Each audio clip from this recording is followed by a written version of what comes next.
Você só atrapalha, um dia ainda sumo com você daqui. Essas foram as palavras que meu próprio genro disse, olhando nos meus olhos, na minha própria casa, na frente da minha filha, sem saber que eu havia descoberto que ele estava roubando dinheiro da minha empresa há 2 anos e planejava me internar à força para ficar com tudo. Meu nome é Roberto Silva, tenho 68 anos de idade. Sou empresário aposentado do ramo de construção civil, e esta é a história de como meu próprio genro tentou destruir minha vida e como eu, um homem que trabalhou 45 anos para construir um patrimônio, mostrei para ele quem realmente mandava nessa família. Quando ele falou aquelas palavras para mim, apenas abaixei a cabeça e deixei ele acreditar que eu tinha desistido de reagir. Na manhã seguinte, preparei o café como sempre, em silêncio absoluto. Mas quando meu genro viu quem estava sentado à mesa me esperando, ele simplesmente empalideceu. Preciso contar essa história desde o começo, porque qualquer pai de família que está me assistindo agora precisa saber os sinais que eu ignorei. Em 45 anos de profissão, construí uma empresa que já ergueu mais de 200 edifícios nesta cidade. Comecei carregando tijolo aos 16 anos e cheguei a ter 50 funcionários trabalhando para mim. Se você é pai de família e já desconfiou do genro, deixa o like que você entende a dor que eu passei. Essa dor que estou falando não é só financeira, é a dor de um pai que vê a própria filha sendo usada como instrumento para roubar tudo que ele construiu. É a angústia de perceber que o homem em quem você confiou como um filho estava planejando sua destruição há anos, de forma calculada e fria. Minha filha Carla sempre foi a menina dos meus olhos. Única filha mulher entre 3 homens, cresceu comigo no canteiro de obras quando eu estava começando minha empreiteira. Era uma menina esperta, estudiosa, que aos 8 anos já sabia calcular metros quadrados de alvenaria e aos 12 conseguia ler uma planta baixa melhor que muito pedreiro experiente.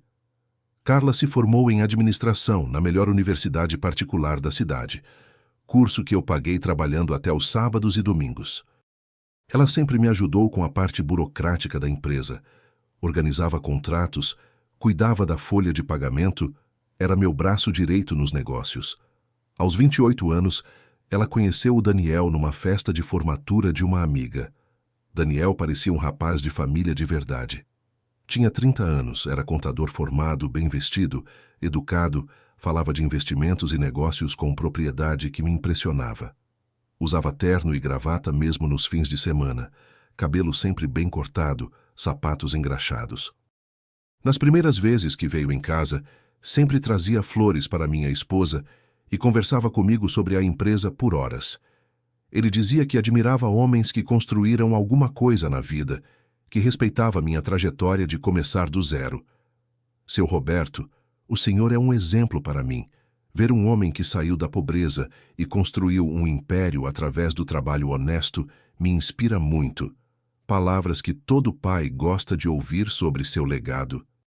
No começo achei que tinha ganhado um filho de verdade.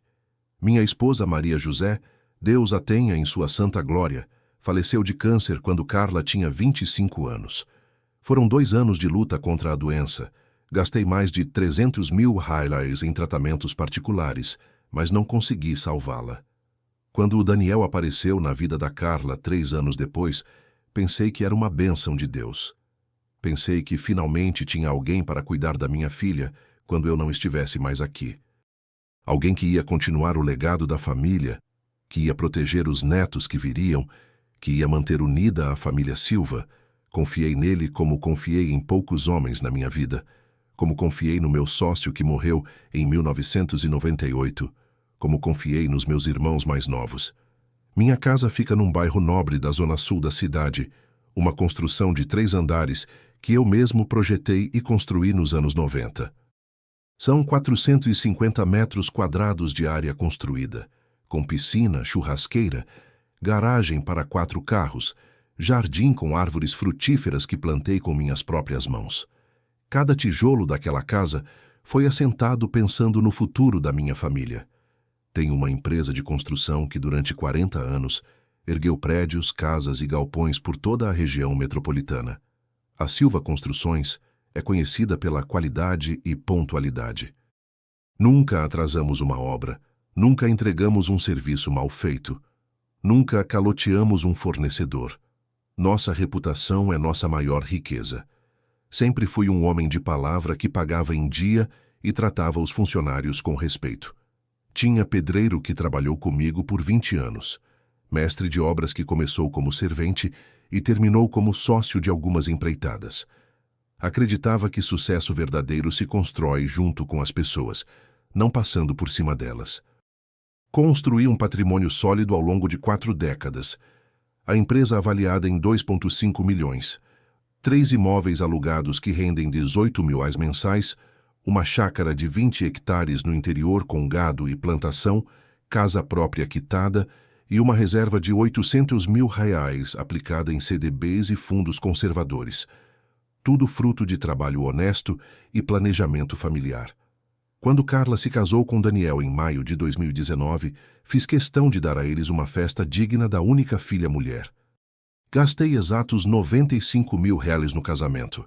Buffet para 300 pessoas, decoração floral, banda ao vivo, fotógrafo profissional, vestido da noiva importado. Paguei lua de mel de 3 semanas na Europa e ainda dei de presente um apartamento de 2 quartos no centro da cidade. Pensei naquele momento. Estou investindo no futuro da minha filha e dos meus netos que virão. Via Daniel como o genro perfeito que ia cuidar da minha princesa e dar continuidade aos valores da família Silva. Como eu estava enganado sobre as verdadeiras intenções daquele homem. Daniel sempre foi muito atencioso comigo nos primeiros anos. Perguntava sobre meus investimentos, queria entender como funcionava a empresa, se interessava pelos meus contratos, pedia conselhos sobre carreira e negócios. Eu, como um pai orgulhoso do genro contador, comecei a incluí-lo nas conversas sérias de dinheiro e patrimônio. Ele demonstrava conhecimento técnico que me impressionava. Falava sobre fluxo de caixa, DRE, balanço patrimonial, planejamento tributário, termos que eu conhecia na prática, mas nunca tinha estudado formalmente. Sogro, com minha formação em contabilidade, posso ajudar a otimizar os negócios da família, ele dizia sempre. Afinal, ele entendia de números, podia me dar dicas sobre impostos e planilhas, conhecia as leis trabalhistas atualizadas. Comecei a vê-lo como um parceiro estratégico para o futuro da empresa. Daniel vai modernizar nossos processos, eu pensava com orgulho. Em 2020, quando a pandemia chegou e eu estava no grupo de risco por causa da idade e da pressão alta, Daniel sugeriu que ele cuidasse da parte financeira da empresa para eu não precisar sair de casa. Deixa que eu resolvo essas burocracias para o senhor, sogro. O senhor já trabalhou demais na vida, merece descansar e curtir os netos. Aquelas palavras soaram como música para meus ouvidos de homem cansado. Depois de 45 anos acordando às 5 da manhã, lidando com fornecedores, funcionários, clientes, prazos, a perspectiva de delegar responsabilidades para um homem de confiança da família parecia uma bênção divina.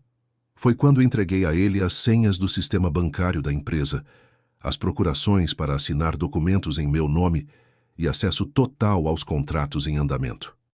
Pensei que estava sendo sábio, delegando responsabilidades para um homem de confiança da família, preparando a transição generacional da empresa. Entreguei também as chaves do escritório, a combinação do cofre, os contatos dos principais clientes e fornecedores.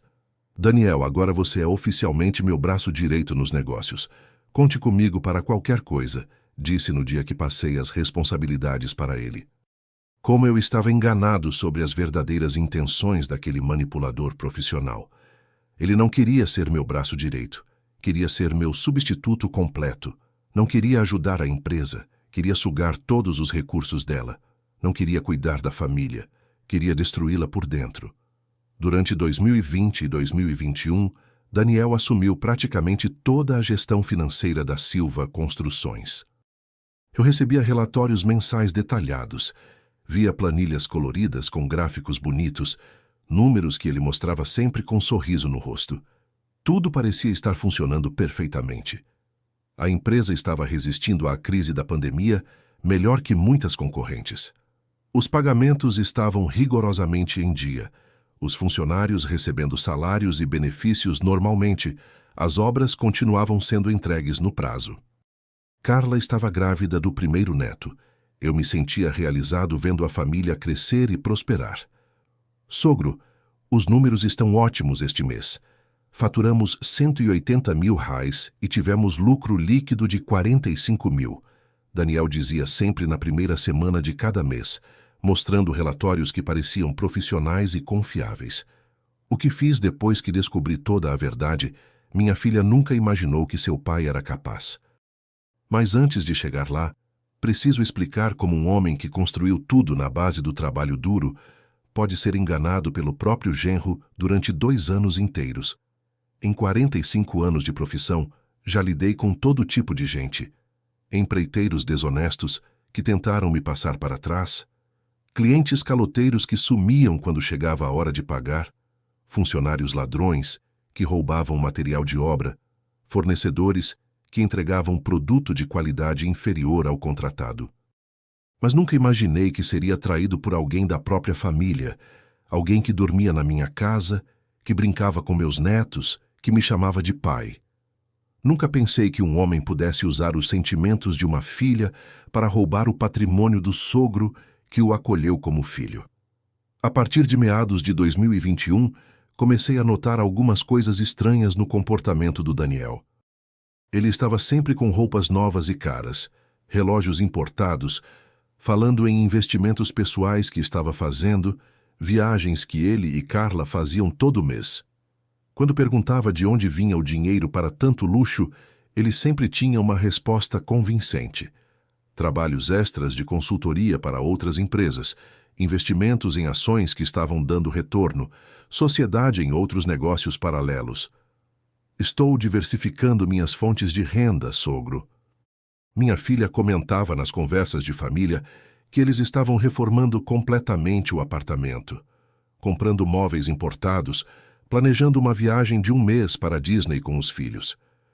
Que bom que vocês estão prosperando, eu pensava. Daniel deve ser mesmo um contador excepcional para conseguir essa renda extra. Era a ingenuidade pura de um pai que só queria ver a filha feliz e bem cuidada. Não me passava pela cabeça que todo aquele luxo estava sendo financiado com o dinheiro que eu havia suado para ganhar ao longo de décadas de trabalho duro. Se você já passou por situação parecida com genro ou pessoa da família, deixa o like e comenta sua experiência. Infelizmente, histórias como a minha são mais comuns do que imaginamos, especialmente com homens da nossa geração que confiamos mais no aperto de mão do que em contratos assinados. Quando ele começou a namorar minha filha em setembro de 2018, eu realmente pensei que Deus tinha mandado um anjo para cuidar da Carla. Daniel parecia um rapaz de família de verdade, sempre falava do pai que era militar aposentado da aeronáutica, da mãe que dava aulas de português numa escola estadual, dos valores tradicionais que aprendeu em casa. Nos primeiros meses de namoro, ele nem deixava eu pagar quando saíamos para jantar em família. Não precisa, seu Roberto. É questão de princípio. Homem que convida é homem que paga, ele dizia com convicção. Admirava essa postura, lembrava de mim mesmo quando era jovem e namorava a Maria José. Daniel contava histórias da infância que me tocavam o coração. Dizia que o pai dele trabalhava muito e nunca teve tempo de ensinar coisas básicas como trocar pneu, fazer um churrasco, consertar um vazamento. Seu Roberto, o senhor pode me ensinar essas coisas? Sempre quis ter um pai como o senhor. Comecei ajudando com pequenas coisas que pareciam normais entre sogro e genro. No primeiro Natal que passamos juntos, em dezembro de 2018, ele comentou que estava com dificuldades financeiras para comprar um presente especial para Carla. Queria dar algo à altura dela, mas dezembro é sempre difícil para quem trabalha como contador autônomo. Pensei comigo. Que genro dedicado quer presentear minha filha mesmo passando dificuldades. Emprestei 3 mil reais para ele comprar um anel de compromisso. Depois você me devolve, sem pressa e sem juros. É investimento na felicidade da minha filha. Falei com carinho paternal. A partir daí, ele sempre vinha pedir pequenos favores financeiros. Uma vez, em março de 2019, a moto dele quebrou e ele precisava de R$ 5.000 para o conserto porque dependia dela para atender os clientes. Seu Roberto, sem a moto não consigo trabalhar. O senhor pode me emprestar? Pago em 2 parcelas. Outra vez, em maio de 2019, a mãe dele ficou doente e ele precisou de R$ 10.000 para pagar um tratamento particular de fisioterapia. Sogro, a senhora está com problema na coluna e o SUS demora muito. O senhor é como um pai para mim. Só o senhor pode me ajudar nessa emergência médica. Os valores foram aumentando gradualmente, mas sempre com justificativas emocionais que tocavam o meu coração de pai e avô. A saúde da família dele, investimentos que iam dar certo, oportunidades únicas de negócio que apareciam de última hora. Esse dinheiro vai voltar dobrado para o senhor em alguns meses, pode confiar. Ele prometia sempre, com aquele sorriso sincero que me fazia acreditar em cada palavra que saía da boca dele. Em 6 meses de namoro, ele já havia me pedido emprestado R$ 25.000. Sempre quitava pequenas parcelas para manter a confiança, mas logo aparecia com nova emergência que exigia valores maiores.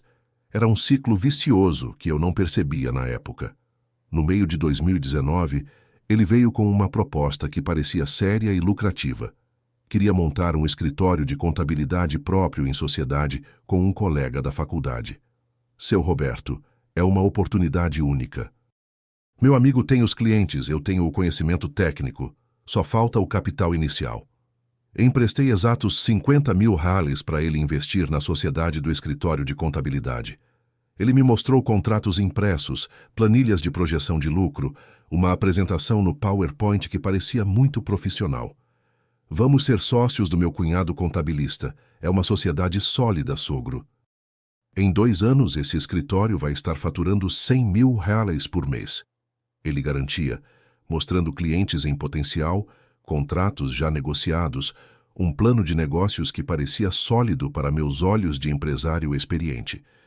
Investi no negócio dele porque acreditava no potencial e queria ver meu futuro genro próspero e independente. Um homem bem-sucedido financeiramente seria melhor provedor para minha filha e para os netos que viriam. Sempre aparecia uma nova emergência que exigia dinheiro rápido. Em agosto de 2019, o carro velho dele quebrou definitivamente e ele precisava de R$ 15.000 para trocar, porque atendia clientes em várias cidades da região. É ferramenta de trabalho, sogro. Sem carro não consigo visitar os clientes. Em outubro de 2019, o apartamento que eles moravam de aluguel teve um aumento abusivo de 40% e ele precisou de R$ 20.000 para dar entrada num financiamento de apartamento próprio. É investimento para o futuro da família, sogro. Casa própria é sempre o melhor negócio que existe. Ele argumentava com lógica empresarial que fazia sentido para mim.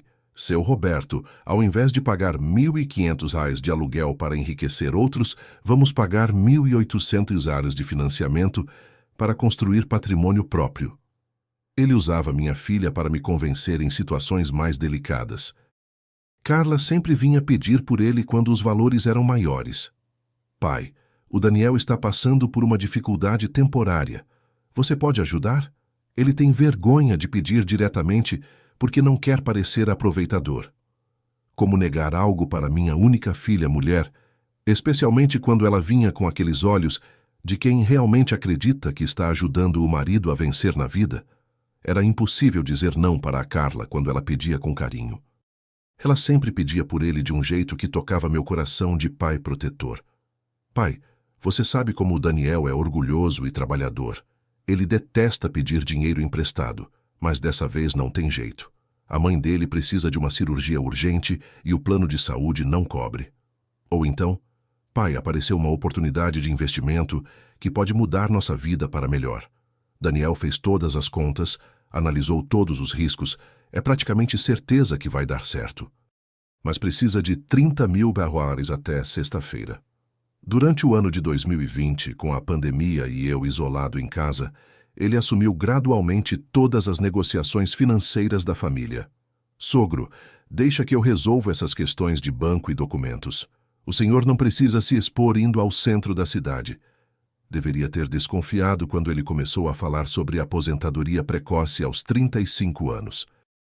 Seu Roberto, com os investimentos que estou fazendo em ações e fundos imobiliários, em 5 anos vou estar financeiramente independente para viajar o mundo com a Carla e as crianças. Minha experiência de 40 anos de trabalho duro me dizia que ninguém fica rico tão rápido apenas com consultoria contábil e pequenos investimentos. Riqueza verdadeira se constrói ao longo de décadas, com muito suor e sacrifício. Mas ele sempre tinha explicações técnicas convincentes. Sogro, o mercado financeiro mudou muito. Hoje em dia, quem entende de investimentos consegue multiplicar dinheiro rapidamente. É questão de conhecimento e estratégia. Minha experiência também me dizia que alguma coisa estava errada quando ele sempre tinha uma resposta pronta para qualquer questionamento. Quando perguntava sobre o dinheiro emprestado, ele mostrava extratos bancários coloridos, falava de rendimentos acumulados, prometia devolver tudo com juros no final do ano. O senhor confia em mim, né, sogro? Palavra de homem honrado. Todo esse dinheiro está aplicado e rendendo juros. Em dezembro, acerto tudo com o senhor. Ele garantia sempre, com aquela firmeza na voz que me fazia acreditar. Ele dizia que eu não confiava nele sempre que eu fazia perguntas mais diretas sobre as finanças. Seu Roberto, depois de tudo que fizemos juntos, depois de eu ter casado com sua filha, o senhor ainda duvida da minha honestidade? Isso me machuca profundamente. Usava a chantagem emocional de forma muito sutil, fazendo eu me sentir culpado por questionar a integridade do marido da minha filha, do pai dos meus netos. Sogro, pensava que já éramos uma família de verdade, que havia confiança mútua entre nós. Quando Carla engravidou do primeiro neto em 2021, ele intensificou a manipulação emocional. Seu Roberto, tudo o que estou fazendo é pelos seus netos. Quero dar uma vida digna para eles, educação de qualidade, oportunidades que eu não tive. Conto com sua sabedoria e apoio financeiro. Como resistir a um argumento desses? Que avô não quer o melhor para os netos? Ele sabia exatamente qual corda tocar no meu coração para conseguir o que queria. Durante 2021, fui ficando gradualmente de lado nas decisões da própria empresa que construí. Daniel sempre dizia: deixa que eu resolvo essas burocracias modernas, sogro. Banco hoje em dia é tudo internet, assinatura digital, senha eletrônica. O senhor merece descansar depois de tanto trabalho. No início parecia cuidado e consideração com minha idade. Depois percebi que era afastamento proposital para ele ter controle total sobre as finanças sem interferência minha. Minha opinião não valia mais nas reuniões com clientes e fornecedores. Quando eu tentava participar das negociações, Daniel dizia: sogro, isso aqui é questão técnica de legislação fiscal atualizada. Confie em mim. É melhor eu cuidar para não ter problema com Receita Federal. Os funcionários antigos começaram a se reportar mais a ele do que a mim.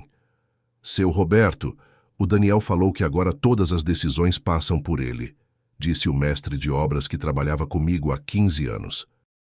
Eu estava virando uma figura decorativa no meu próprio negócio. Em dezembro de 2021, ele veio com a proposta mais audaciosa. Queria 80 mil reais para comprar a parte do sócio no escritório de contabilidade. Sogro, meu sócio quer se desfazer da sociedade.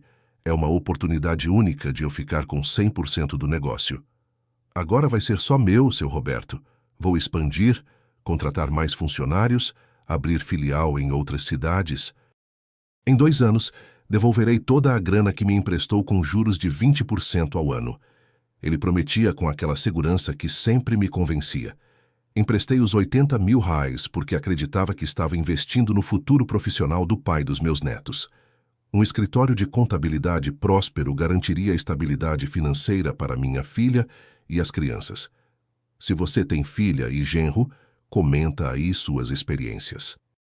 Conta se você já percebeu sinais de que está sendo explorado financeiramente, porque depois do que vou contar, você vai entender que genro interesseiro sempre mostra a verdadeira face na hora que menos esperamos. No total, ao longo de 3 anos e meio, emprestei para Daniel a quantia de 247 mil reais em dinheiro vivo, mais outros 95 mil em gastos no casamento e 180 mil reais do apartamento que dei de presente. Mais de R$500 mil do meu patrimônio havia sido transferido para aquele homem. Foi quando comecei a perceber que algo estava muito errado com toda essa história. Em janeiro de 2022, meu contador pessoal, Antônio, me ligou com voz preocupada. Seu Roberto, preciso falar com o senhor urgentemente sobre umas movimentações estranhas nas contas da empresa. Quando ouvi aquilo, senti um frio na espinha e uma sensação ruim no estômago. Era como se meu instinto de empresário experiente finalmente estivesse gritando, depois de anos sendo ignorado. Mas o que descobri no meu próprio escritório me deixou sem chão e mudou para sempre minha relação com Daniel. O que vi naquele dia me fez perceber que havia criado uma cobra dentro da própria casa.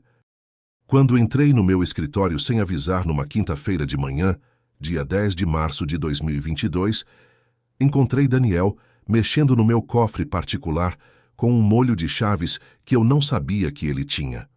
Eram 7h30 da manhã e ele não esperava que eu aparecesse tão cedo. Fingi que não vi nada e saí em silêncio pela porta dos fundos, mas meu coração estava disparado e minhas mãos tremiam de nervosismo. Um homem não constrói patrimônio durante décadas sendo ingênuo com sinais desse tipo. Meu instinto empresarial finalmente havia acordado. Voltei para casa e passei o dia inteiro pensando no que havia presenciado. Daniel tinha chaves do meu cofre pessoal, um cofre que nem minha própria filha sabia que existia. Como ele conseguiu essas chaves? Quando fez cópias? Há quanto tempo estava mexendo nas minhas coisas sem eu saber? Esperei até às 18 horas, quando Daniel já havia saído do escritório, e voltei lá sozinho. Abri meu cofre pessoal e o que vi me deixou com as pernas fracas. Faltavam documentos importantes, escrituras originais de 2 imóveis, contratos de obras antigas que guardava como lembrança e, principalmente, faltavam exatos 50 mil reais em dinheiro vivo. Era dinheiro que sempre mantinha para emergências absolutas, que só eu e minha falecida esposa sabíamos que existia. Estava escondido numa pasta parda dentro de uma caixa de ferramentas que ficava no fundo do cofre. Ninguém mais no mundo sabia daquele dinheiro. Vi documentos espalhados em cima da mesa do escritório que nunca havia assinado em minha vida. Eram contratos de empréstimos bancários em nome da Silva Construções, procurações que davam poderes totais para Daniel administrar todos os meus bens. E o que mais me chocou? Um documento de interdição por incapacidade mental. A interdição estava com minha assinatura falsificada e 2 assinaturas de testemunhas que eu não conhecia. O documento dizia que eu estava sofrendo de demência senil progressiva e que Daniel Silva Santos era meu curador legal para administrar todos os bens em meu nome. Encontrei contratos de venda que nunca assinei, autorizando Daniel a vender um dos meus imóveis alugados.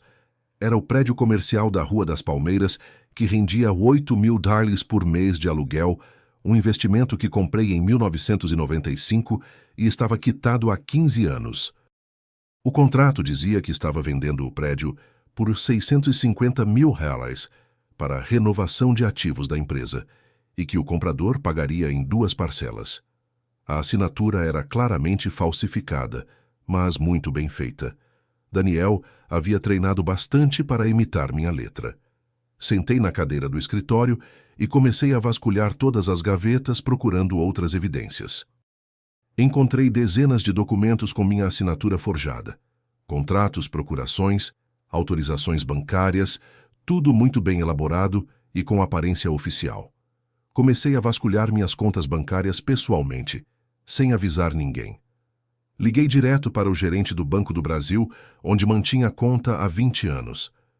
Seu Joaquim, preciso de um favor urgente. Quero o extrato detalhado de todas as movimentações dos últimos 2 anos, mas não pode comentar com meu genro. A voz do gerente já demonstrava preocupação. Seu Roberto, aconteceu alguma coisa? O Daniel esteve aqui ontem mesmo fazendo movimentações em sua conta. Senti o sangue gelar nas veias quando ouvi aquilo. Que tipo de movimentação? Perguntei tentando manter a calma. Transferências para contas pessoais dele, como sempre. Disse que era pagamento de consultoria aprovado pelo senhor. O mundo estava desmoronando na minha frente. Liguei para meu contador pessoal, Antônio, que trabalha comigo há 15 anos e é pessoa da minha total confiança. Antônio, preciso de sua ajuda numa questão muito delicada de família. Quero o relatório completo de todas as movimentações da empresa dos últimos 2 anos, mas é sigilo absoluto. A indignação do Antônio foi imediata. Seu Roberto, eu estava mesmo querendo conversar com o senhor sobre umas inconsistências que encontrei. Tem movimentações que não fazem sentido. Marcamos uma reunião sigilosa para o dia seguinte. Descobri que foram exatos 847 mil reais roubados ao longo de 2 anos e 3 meses. Daniel havia criado um sistema sofisticado de sangria financeira, retiradas mensais disfarçadas de pagamentos legítimos, empréstimos bancários contraídos sem meu conhecimento e até mesmo venda de equipamentos da obra. O relatório do Antônio mostrava detalhadamente como Daniel operava. Transferências mensais de 25 mil reais para contas pessoais dele, sempre com justificativas como pagamento de consultoria especializada, reembolso de despesas operacionais ou adiantamento salarial autorizado pela diretoria. Além disso, ele havia contraído 6 empréstimos bancários em nome da empresa, totalizando 350 mil reais, usando procurações falsificadas. O dinheiro entrava na conta da empresa e era imediatamente transferido para contas pessoais dele e de terceiros que eu não conhecia. Ele tinha acesso total a tudo, senhas bancárias, assinatura eletrônica, procurações amplas que eu havia dado durante a pandemia, pensando que estava sendo sábio.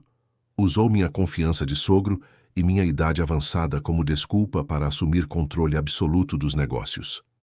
O seu Roberto está ficando cansado e meio confuso com essas modernidades bancárias.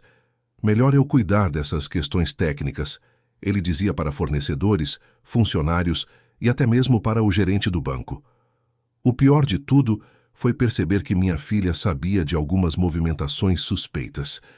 Encontrei no celular dela, que ela havia esquecido em casa, mensagens no WhatsApp que mandava para as amigas, falando sobre o padrão de vida luxuoso que estavam levando.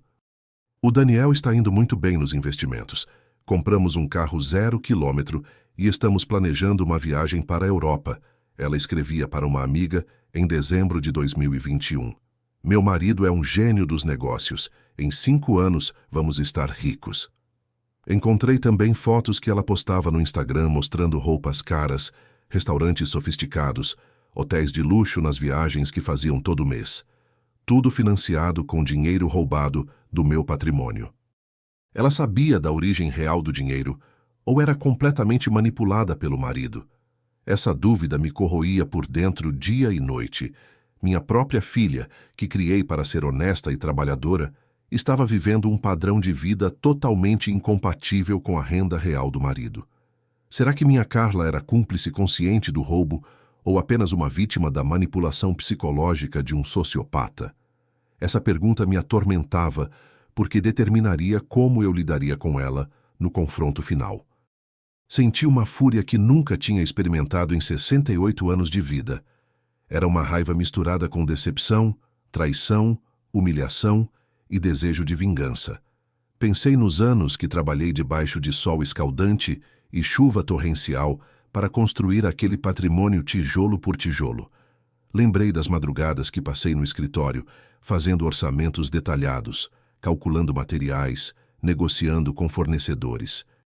Dos fins de semana que sacrifiquei com a família para visitar obras e garantir que tudo estava sendo feito com qualidade. Pensei na confiança que clientes depositaram em mim durante 4 décadas, na reputação que construí sendo sempre honesto e cumprindo prazos. Tudo isso estava sendo destruído por um genro ladrão que eu havia acolhido como filho. Lembrei da minha falecida esposa, Maria José, que trabalhou ao meu lado durante 30 anos, ajudando a construir nossa empresa familiar. Ela cuidava da parte administrativa enquanto eu tocava as obras. Se ela estivesse viva, jamais teria permitido que um estranho assumisse controle total dos nossos negócios. Pensei nos anos que trabalhei para garantir o futuro da minha filha e dos meus netos. Cada tijolo daquela empresa tinha meu suor. Cada contrato assinado era fruto da reputação construída ao longo de décadas. E meu próprio genro estava destruindo tudo isso por ganância pura.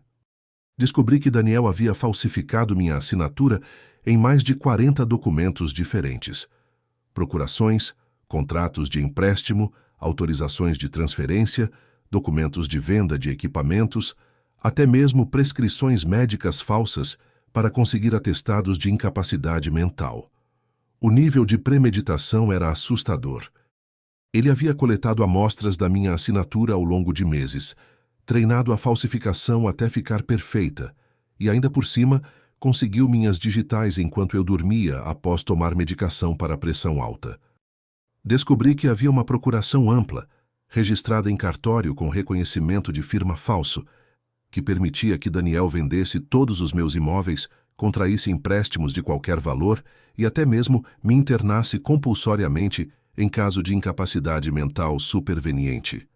O filho da mãe estava planejando sistematicamente me declarar louco para assumir controle total do patrimônio. Tinha até conseguido laudos médicos falsos de 2 psiquiatras que atestavam minha demência senil progressiva, sem nunca ter me examinado. Usou minha procuração para contrair empréstimos bancários de mais de R$200 mil que eu nem sabia que existiam. Quando liguei pessoalmente para os gerentes de 3 bancos diferentes, todos confirmaram. Seu Roberto, foi o senhor mesmo quem assinou os contratos, inclusive tem suas digitais autenticadas aqui. Digitais que ele havia coletado criminosamente enquanto eu dormia depois de tomar o remédio para a pressão, usando fita adesiva e até mesmo copos de vidro que eu segurava. Era um plano diabólico executado com frieza de criminoso profissional. Descobri que outros familiares meus estavam sendo sistematicamente explorados por Daniel, usando meu nome. Meu irmão mais novo, José, havia emprestado R$30 mil para Daniel, alegadamente ajudar com uma emergência médica do seu Roberto. Minha irmã mais nova, Conceição, havia dado R$15 mil para comprar remédios importados caros para minha pressão alta. Meu cunhado havia emprestado R$25 mil para cobrir uma dívida urgente que seu Roberto assumiu por um cliente inadimplente. Ele estava orquestrando uma rede criminosa de mentiras e falsificações usando meu nome e minha reputação para extorquir dinheiro de toda a família Silva. Era um esquema elaborado e muito bem planejado. Descobri também que amigos dele estavam diretamente envolvidos no esquema criminoso. O tal sócio do escritório de contabilidade era uma pessoa totalmente fictícia. O escritório nem existia fisicamente. Era apenas um CNPJ fantasma, criado para justificar as transferências de dinheiro. Os R$130 mil que investi na sociedade foram direto para as contas pessoais do Daniel e de 2 comparsas, um contador e um advogado que ele conheceu numa casa de apostas esportivas online. Eles operavam juntos um esquema de pirâmide financeira. O contador falsificava documentos oficiais e extratos bancários. O advogado criava contratos fictícios e procurações falsas. Daniel era o operador que aplicava os golpes nas famílias usando sua posição de genro confiável. Deixa o like se você ficou revoltado igual eu fiquei quando descobri a extensão completa dessa traição familiar.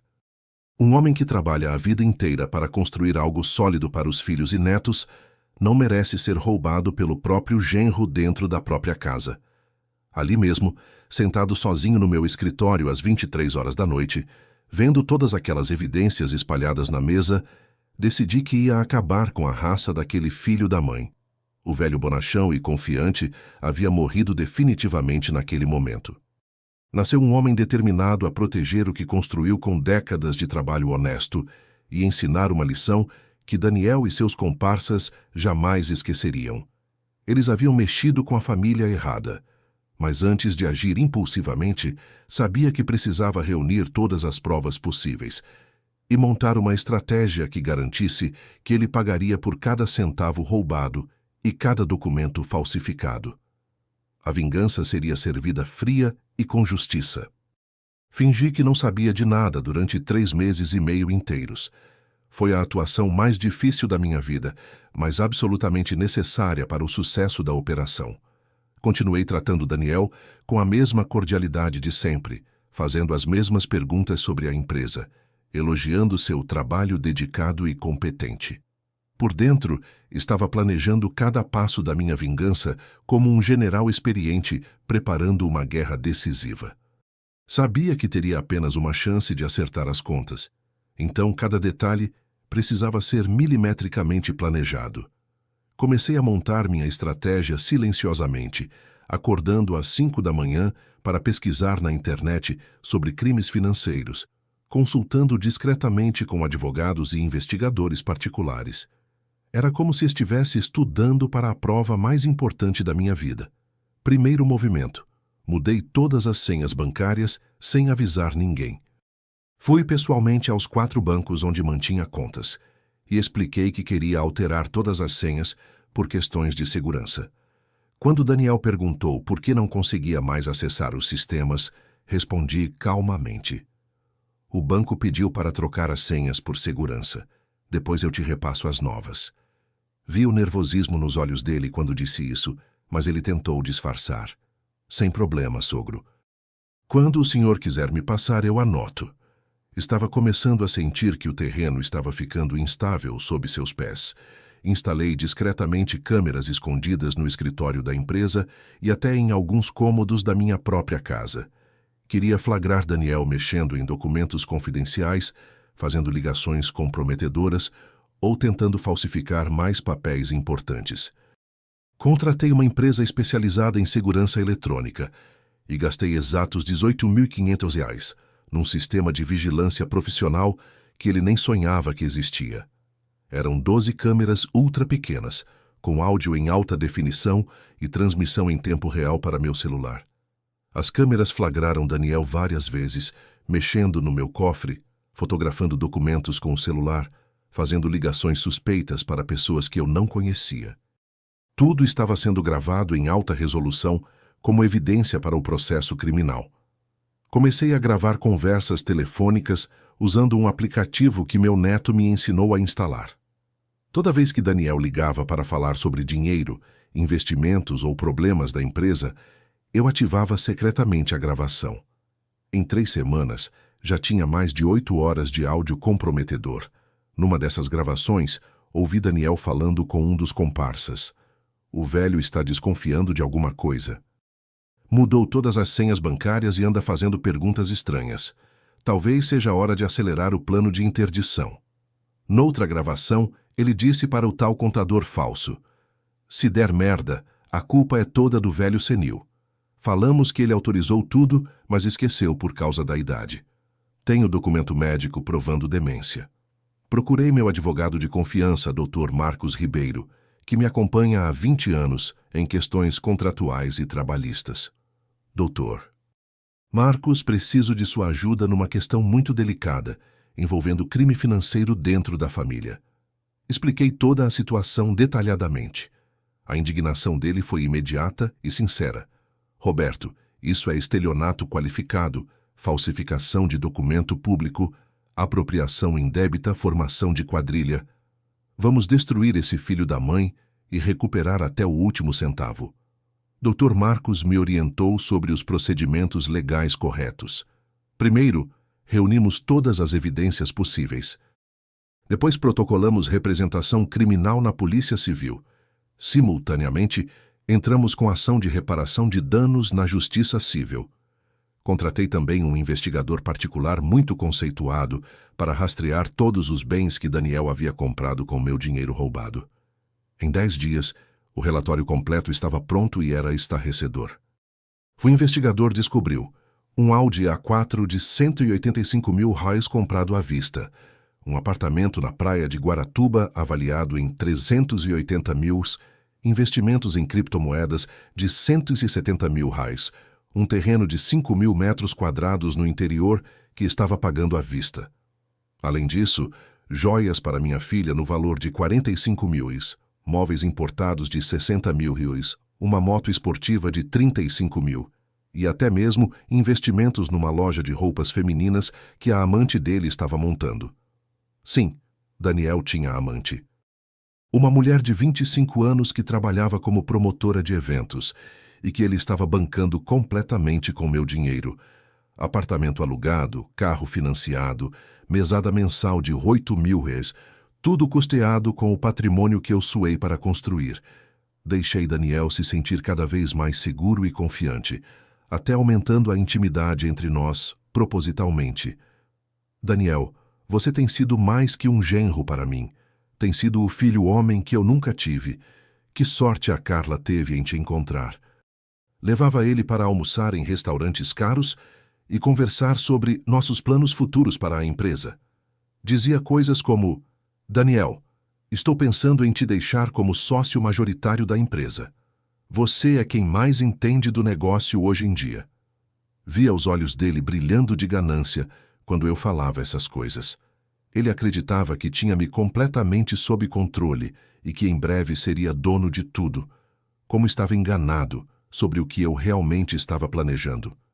Fingi estar cada vez mais confuso e dependente dele nas questões práticas. Daniel, não sei o que seria de mim sem você, cuidando dessas burocracias modernas. Essas questões de internet, banco eletrônico, aplicativos, me confundem muito mesmo. Ele comia na minha mão completamente, acreditando que estava conseguindo me manipular e conduzir exatamente para onde queria.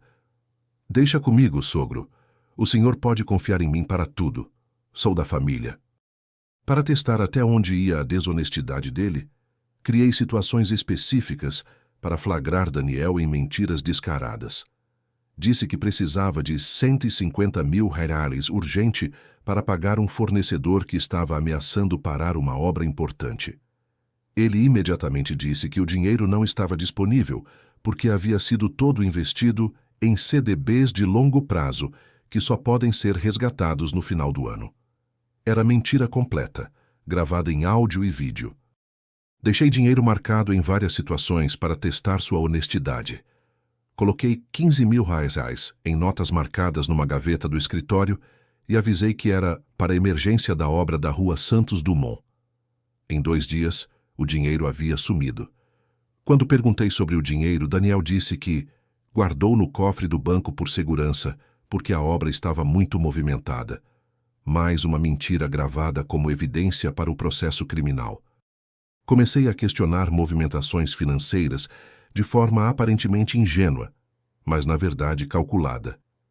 Daniel, esse empréstimo de 70.000 reais que apareceu no extrato do mês passado foi para comprar aqueles equipamentos novos que você mencionou? Ele sempre tinha uma resposta pronta e convincente, mas eu observava atentamente os sinais de nervosismo. Demora excessiva para responder, suor na testa, tremedeira nas mãos, evitar contato visual. Cada reação confirmava minha suspeita. Fazia perguntas que deixavam Daniel visivelmente nervoso de propósito. Daniel, aquele contrato de venda do imóvel da Rua das Flores que você me mostrou semana passada, quando foi mesmo que assinamos isso? Não estou lembrando direito. Ele gaguejava, dizia que não se lembrava dos detalhes, mudava de assunto rapidamente ou inventava desculpas para sair da sala. Cada evasiva era mais uma confirmação da culpa dele. Paralelamente, comecei o trabalho delicado de proteger minha filha, sem revelar ainda toda a verdade. Precisava prepará-la psicologicamente para o choque que viria, mas sem levantar suspeitas que poderiam chegar aos ouvidos do Daniel. Comecei fazendo perguntas sutis sobre a situação financeira real do casal. Carla, vocês estão realmente bem de dinheiro ultimamente? Essas viagens mensais, essas compras caras, não está pesando no orçamento de vocês? Queria descobrir se ela tinha conhecimento real da origem do dinheiro que sustentava o padrão de vida luxuoso que estavam levando. Filha, você acompanha de perto as finanças do Daniel? Sabe exatamente de onde vem todo esse dinheiro que vocês têm gasto? Perguntava de forma carinhosa e paternal, sem demonstrar desconfiança, mas observando atentamente as reações dela. Queria protegê-la do trauma devastador de descobrir que estava casada com um criminoso, mas também precisava saber se ela era cúmplice ou vítima. Alguns familiares começaram a perceber inconsistências nas histórias que Daniel contava para justificar os empréstimos que pedia em meu nome. Meu irmão José comentou comigo: Roberto, aquele empréstimo de 30 mil reais que fiz para te ajudar com a emergência médica, você nem parecia doente na época. Comecei a plantar discretamente sementes de dúvida em familiares e amigos próximos para ter aliados sólidos no confronto final que estava planejando. José, você lembra exatamente do que o Daniel falou que era essa emergência médica? Pergunto porque ando esquecendo algumas coisas. A vizinha Dona Neuza, que mora ao lado da minha casa há 15 anos, me procurou preocupada. Seu Roberto, seu genro, anda recebendo umas visitas muito estranhas. Homens de terno que ficam conversando dentro de carros com vidros escuros. Essa informação foi crucial para entender que Daniel operava uma rede criminosa mais ampla. Pedi para Dona Neuza anotar discretamente as placas dos carros e os horários das visitas. Estava montando o quebra-cabeças completo da organização criminosa. Se você quer ver esse filho da mãe se dando mal de uma vez por todas, compartilhe o vídeo, porque o que vem agora vai mostrar que mexer com patrimônio de família trabalhadora dá cadeia e muito prejuízo. Daniel estava ficando visivelmente desesperado porque eu não estava mais assinando documentos automaticamente como antes.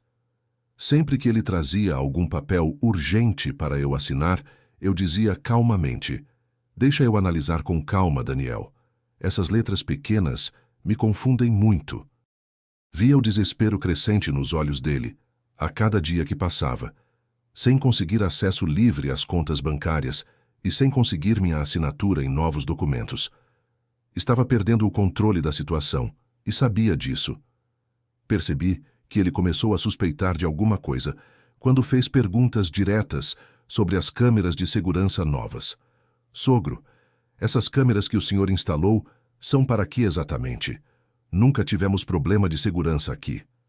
Segurança preventiva, Daniel. Com a violência aumentando na cidade, é melhor se prevenir. Nunca se sabe que tipo de bandido pode aparecer por aqui. Respondi tranquilamente, sabendo que ele estava sendo gravado em tempo real. O clima de tensão estava aumentando gradualmente. Daniel percebia que algo havia mudado na dinâmica, mas não conseguia identificar exatamente o que era. Eu mantinha a mesma cordialidade externa, mas ele sentia que o controle estava escapando das mãos. Chegou a hora do acerto de contas definitivo. Era dezembro de 2022, véspera do Natal. Marquei uma reunião familiar especial para discutir os planos e investimentos para 2023. Daniel não sabia, mas seria o último Natal dele como membro da família Silva. Chamei toda a família Silva para um almoço especial de confraternização de Natal, no dia 23 de dezembro de 2022. Disse que queria fazer um balanço completo do ano e discutir os planos futuros da família. Daniel chegou pontualmente às 11h30, sorridente e descontraído. Abraçou-me carinhosamente e disse: que ótima ideia, sogro. Nada melhor que reunir a família para celebrar um ano de prosperidade. Ele não fazia a menor ideia do furacão que estava prestes a desabar sobre sua cabeça. Estava trajando uma camisa social cara, relógio suíço de 15 mil reais que havia comprado com meu dinheiro e dirigindo o Audi 0 km financiado com recursos roubados da minha empresa. Organizei estrategicamente a mesa de jantar como um tribunal. Sentei Daniel de frente para mim, com minha filha Carla ao lado dele, meus 2 filhos homens nas laterais e meus irmãos e cunhados ocupando as demais posições. Era um círculo fechado que impediria qualquer tentativa de fuga. Coloquei todas as evidências criminais organizadas meticulosamente numa pasta azul grande em cima da mesa de jantar. Eram mais de 200 páginas de documentos, extratos bancários detalhados, contratos falsificados, fotos das movimentações suspeitas, transcrições de gravações de áudio, relatórios do investigador particular. Antes de começarmos o almoço e a confraternização, anunciei solenemente para a família reunida: preciso compartilhar com todos vocês uma descoberta muito importante que fiz recentemente. Uma descoberta que vai mudar para sempre a dinâmica desta família.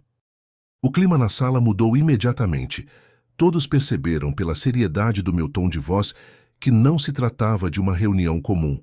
Daniel tentou manter o sorriso, mas vi seus olhos mudarem de expressão quando mencionei descoberta importante. Abri a pasta azul calmamente e comecei a distribuir cópias organizadas dos documentos para cada pessoa presente. Daniel, você pode explicar para toda a família reunida essas movimentações bancárias que aparecem aqui nos extratos oficiais? A transformação na fisionomia dele foi instantânea e dramática. O rosto empalideceu completamente em questão de segundos. As mãos começaram a tremer visivelmente. A respiração ficou ofegante. Tentou gaguejar uma explicação. Seu Roberto, isso aí eu posso explicar perfeitamente. São movimentações normais da empresa que o senhor mesmo autorizou. Mas sua voz estava trêmula e completamente sem convicção. Todos na mesa perceberam imediatamente que ele estava mentindo desesperadamente. A culpa estava estampada no rosto dele como um letreiro luminoso. Daniel, continuei com voz firme e controlada. Aqui estão 47 transferências bancárias não autorizadas, totalizando 623 mil reais, todas para suas contas pessoais. Você pode explicar a origem legal desse dinheiro? Tentou negar até o último segundo, mesmo com todas as evidências espalhadas na mesa para toda a família ver. Sogro, o senhor está confundindo as informações. Esses valores que aparecem aí são pagamentos legítimos de consultoria que o senhor pessoalmente autorizou em várias ocasiões. Mas quando liguei o gravador e reproduzi a conversa dele com o comparsa dizendo "O velho Roberto está ficando caduco mesmo, em breve consigo interná-lo e fico com tudo", ele emudeceu completamente. Não tinha mais como negar a evidência da própria voz. Mostrei metodicamente cada documento falsificado, cada assinatura criminosamente forjada, cada empréstimo contraído ilegalmente usando meu nome e meus documentos. Daniel, esta é sua letra manuscrita imitando meu nome neste contrato? E esta digital aqui, você coletou enquanto eu dormia medicado? A família toda estava em silêncio absoluto, absorvendo chocada a magnitude assombrosa da traição. Meu irmão José murmurou: "Meu Deus do céu, Roberto. Esse filho da mãe roubou você sistematicamente." Minha irmã Conceição chorava de indignação. Toquei sequencialmente as gravações mais comprometedoras para todos ouvirem com clareza. A voz do Daniel falando friamente: "O problema é que o velho ainda está muito lúcido. Vou acelerar o processo de interdição usando os laudos médicos falsos que consegui." Noutra gravação: "Se der problema, culpamos tudo na demência senil dele. Tenho documentos médicos fraudulentos que provam incapacidade mental. O velho vai parar num asilo e eu fico dono de tudo." Minha filha Carla soltou um grito de horror absoluto quando ouviu essas palavras saindo da boca do próprio marido. "Daniel, isso não pode ser verdade. Diz que isso tudo é mentira." Ela estava chorando descontroladamente, percebendo que havia sido usada como instrumento da manipulação. Ver minha filha descobrindo essa verdade devastadora foi a parte emocionalmente mais dolorosa de todo esse processo. Carla percebeu instantaneamente que o marido havia usado cinicamente seu amor e sua confiança para roubar sistematicamente o próprio sogro durante anos. Ela entendeu que os presentes caros, as viagens internacionais, o carro novo, o apartamento na praia, toda a vida de luxo que estavam levando, era sustentada exclusivamente com dinheiro do patrimônio que eu levei 45 anos para construir com trabalho honesto. "Pai, eu juro por Deus que não sabia de nada disso", ela gritou entre lágrimas. Eu realmente pensava que o Daniel estava ganhando muito dinheiro com o escritório de contabilidade. Eu nunca imaginei que ele era capaz de uma coisa dessas. Ver ela descobrindo que estava casada com um criminoso, que estava criando filhos com um ladrão, que havia sido manipulada para atrair inconscientemente a própria família, foi como uma punhalada no meu coração de pai. Mas era necessário. Ela precisava conhecer a verdade completa para poder se proteger e proteger meus netos daquele predador financeiro. Não podia mais viver na ilusão de um casamento baseado em roubo e mentira. Chamei a Polícia Civil na mesma hora, na frente de todos. Delegado Mendes, aqui é Roberto Silva. Preciso registrar uma ocorrência de estelionato qualificado, falsificação de documento público e apropriação indébita. O criminoso está aqui na minha casa neste momento. Daniel tentou se levantar da cadeira para fugir quando ouviu que a polícia estava sendo chamada. Mas meus 2 filhos homens, André e Paulo, o seguraram firmemente pelos braços. Fica aí sentado, seu ladrão. Agora você vai responder por tudo que fez. Vocês não podem me prender, eu sou da família. Tudo o que fiz foi autorizado pelo Roberto. Ele gritava desesperadamente, tentando se soltar. Mas era tarde demais para fingir inocência depois de todas as evidências apresentadas. A Polícia Civil chegou em 15 minutos. Quando os investigadores entraram na sala, encontraram Daniel ainda tentando negar as evidências óbvias. Daniel Oliveira Santos, você está preso em flagrante por posse de documentos falsificados, estelionato e formação de quadrilha criminosa. Encontraram na carteira dele 3 procurações falsificadas com minha assinatura, 2 contratos de empréstimo com dados fraudados e o que mais me revoltou, uma receita médica falsa prescrevendo medicamentos psicotrópicos para controlar a agitação do paciente Roberto Silva. Ele estava literalmente drogando minha comida para me deixar confuso e vulnerável durante as negociações financeiras. Era um nível de maldade e premeditação que eu jamais imaginaria possível em um ser humano normal. O delegado confirmou que Daniel e seus comparsas operavam um esquema criminoso sofisticado. Seu Roberto, eles aplicavam este golpe em vários idosos da região. O senhor foi apenas uma das vítimas. Já temos outros 5 casos similares em investigação. Consegui recuperar através do bloqueio judicial imediato exatos R$687 mil do patrimônio roubado. O Audi foi apreendido no mesmo dia. O apartamento na praia foi bloqueado para leilão. Os investimentos em criptomoedas foram rastreados e congelados pela Polícia Federal. Todos os bens adquiridos com dinheiro roubado foram sequestrados, joias, móveis, eletrodomésticos, até mesmo a loja da amante dele foi lacrada. A justiça foi rápida e eficiente na recuperação do patrimônio criminosamente apropriado. Bloquearam instantaneamente todas as contas bancárias do Daniel e dos comparsas envolvidos no esquema. O famoso sócio do escritório de contabilidade era, na verdade, um contador desempregado que falsificava documentos por 5 mil cada um. Ele também foi preso no mesmo dia. O terceiro integrante da quadrilha, um advogado cassado pela OAB, já tinha ficha criminal extensa por estelionato. Eles operavam uma organização criminosa especializada em roubar patrimônio de idosos, usando relacionamentos familiares como fachada. Minha filha Carla pediu o divórcio imediatamente no dia seguinte ao confronto. Pai, como fui tão cega durante todos esses anos? Como não percebi que estava casada com um criminoso psicopata? Ela estava devastada emocionalmente, mas determinada a reconstruir a vida. Ela finalmente entendeu que foi vítima de um manipulador profissional altamente treinado, que estudou nossa família durante meses antes de aplicar o golpe. Daniel nunca me amou de verdade. Eu era apenas uma ferramenta para chegar até seu dinheiro. Consegui imediatamente a guarda temporária dos meus 2 netos, enquanto Carla se recuperava psicologicamente do trauma. As crianças de 4 e 2 anos, felizmente, não entendiam a dimensão do que estava acontecendo. Surpreendentemente, descobri que Daniel nunca foi um pai presente ou afetuoso. As crianças mal sentiam falta dele, porque ele sempre estava ocupado com trabalho, na verdade, planejando roubos e administrando a rede criminosa. Durante os 6 meses de recuperação emocional da Carla, eu e meus 2 filhos cuidamos dos pequenos com muito carinho. Foi quando percebi como Daniel havia sido um pai ausente e desinteressado. As crianças nem perguntavam onde ele estava. Nossa família se uniu mais que nunca após essa provação terrível. Meus 3 filhos adultos entenderam definitivamente a importância de proteger o patrimônio familiar e nunca mais permitir que estranhos tenham acesso irrestrito às finanças da família. Aprendemos a lição mais cara e dolorosa das nossas vidas, mas saímos fortalecidos.